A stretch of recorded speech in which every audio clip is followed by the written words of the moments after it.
Abs in this race is the top independent rider. International circuit. It's been a long wait.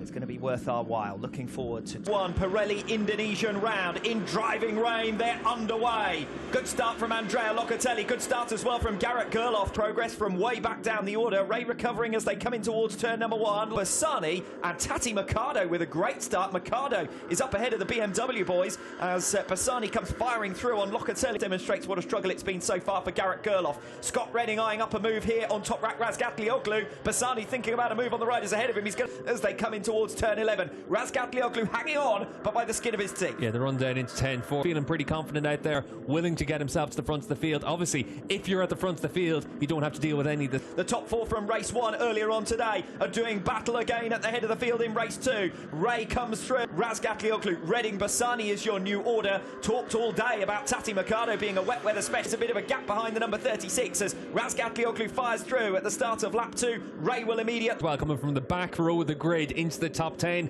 and the Japanese rider, he goes well in wet conditions. He has ever finished. Jonathan Ray out in front. Razgatlioglu second. There is Mercado. Leader Jonathan Ray. Razgatlioglu, Redding, Bassani and Van der Mark right with them. Yeah, and for Van der Mark, always goes well in these conditions, considering wet weather had been one of the weaknesses for him, but he looks pretty strong at this stage, willing to make those moves. Obviously, John Ray, Redding, Razgatlioglu, Bassani and Van der Mark. Van der Mark now within striking BMW package underneath him. Redding also looking good at this stage. Got right onto the tail of Jonathan Ray. Couldn't so slightly. So Van der Mark, he needs to make that move on Bassani quickly. Tati Mercado broadly going with the group. A second the gap in front of him though, 2.5 seconds. The tail, and any time someone runs slightly off the line or makes a slight error or is slightly tentative, they're going to be swallowed up by the pack here. That having a little bit more size can really help Scott Redding, and certainly he's got that little bit more leverage of being one of the tallest riders on the grid. Still just outside of Scott Redding on the exit of turn 9, so Ray desperate to lead from the front. He will be the first to encounter our top world-class action. You're getting it right now. This is the first time they've ever been around this track in wet conditions, and now they're all really trying to figure it out on the fly. You can see Michael Van der Mark at the back. Van der Mark was hoping to run the outside and give himself the inside for the next corner. It hasn't worked out for him. It's Bassani who's making I think he may have been collected by Michael Van der Mark there after a bit of a moment coming off the top independent ranking. Unfortunately, his hopes of that end in the gravel trap. Yep. And Axel, understandably, very frustrated with that. Well, Garrett Bassani was looking good. He gets moved out of the way by Razgatlioglu, and here's going to be the moment for him coming off the final turn. And he does get collected. Entry and...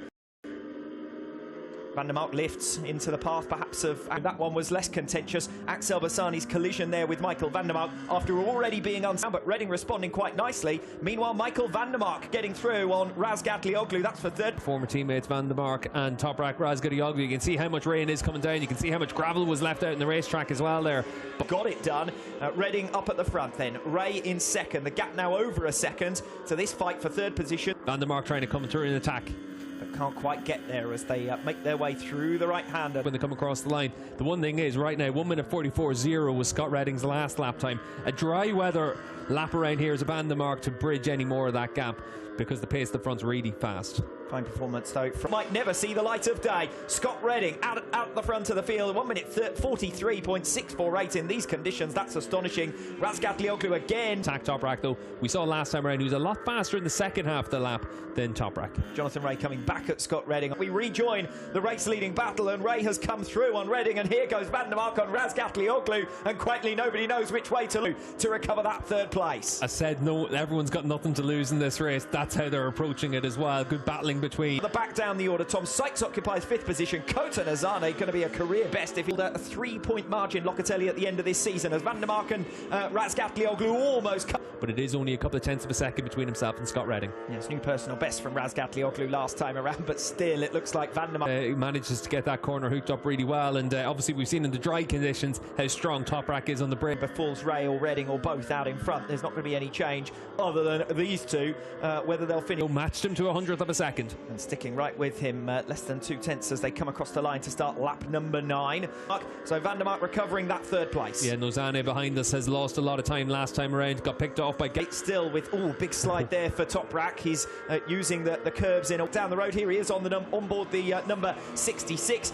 Garrett Gerloff will be the top independent rider, and Garrett Gerloff has recovered 6th place from Kota Nazane, who's consolidated 7th, but is now, as they are, that's Rinaldi gaining back the points that he trailed Andrea Locatelli by coming into this group himself, get himself back into a position to be right on the tail of Jonathan Rabel. 0.3 of a second with a lap and a half lead. Other than that, it's going to be a move down the inside through this section of the track on the last lap. For the leaders, by and large, aside from that crash for Axel Bassani, as Michael Ruben Ronaldo. Jonathan Rea may have missed a gear shift there because Redding came powering past in a way that we haven't seen Ducatis do since the beginning of 29. Just try and attack him. There's clearly a lot of grip out there in the asphalt here, even in these wet conditions. So running towards turn 10, only for the brave that Jonathan Rea might see as his best opportunity to get through on turn. Redding tries to turn. Rea is already there. The pair touch. Rea then sweeps across the path of Scott Redding coming off turn 10 to recover the lead. Yeah, Jonathan Rea able to make the move into 10. Scott, that chance, he's got good drive through there though to get right with Rea.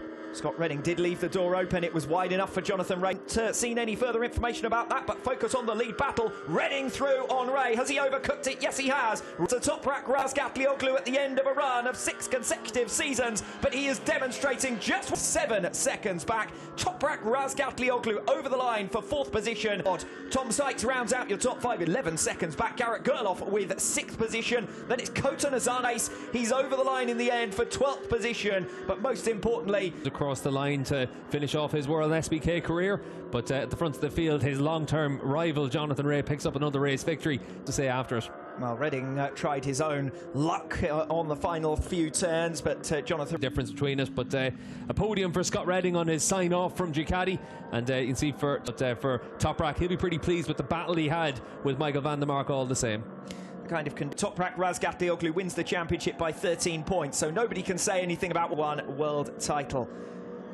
What shenanigans are going on here? Rea in the Superbike World Championship, and he comes up with 2 race victories out of 2. Yes, not too surprising, is it? Toprak Razgatlioglu is... And Jonathan Rea returns to his old trusty, and that's a nod to Razgatlioglu as much as to anything else. Next year for Jonathan Rea, and back to basics for Kawasaki as well. They need to start to work towards a 6-year spell for Jonathan Rea as the world champion. Yeah, and the opening round might have left it in some doubt. Assen might have left it in some doubt. Even his crash in Portimao left some... Makes his way over towards Parc Fermé as well. I said it to you off air earlier on. If Jonathan Rea, Razgatlioglu on 13 wins, so 13 wins, and Jonathan Rea also beats Toprak for podiums because Razgatlioglu finishes down in 4th position. Great sign-off last season, but he's not forgotten by them. Thanks to a World SBK legend, and thanks from all of us, and gave him something to think about at times over his spell with that Ducati factory. Degrees, very humid, so you could understand Scott trying to just get rid of as many layers. From the rain, of course, an emotional moment for Chaz Davies, no doubt. Yeah, definitely, and for his team as well, and all the way through. Very fitting that Rea and Redding have a battle towards the end of the season. Top's been a big challenge. It is Yamaha who seal the manufacturer's world title, and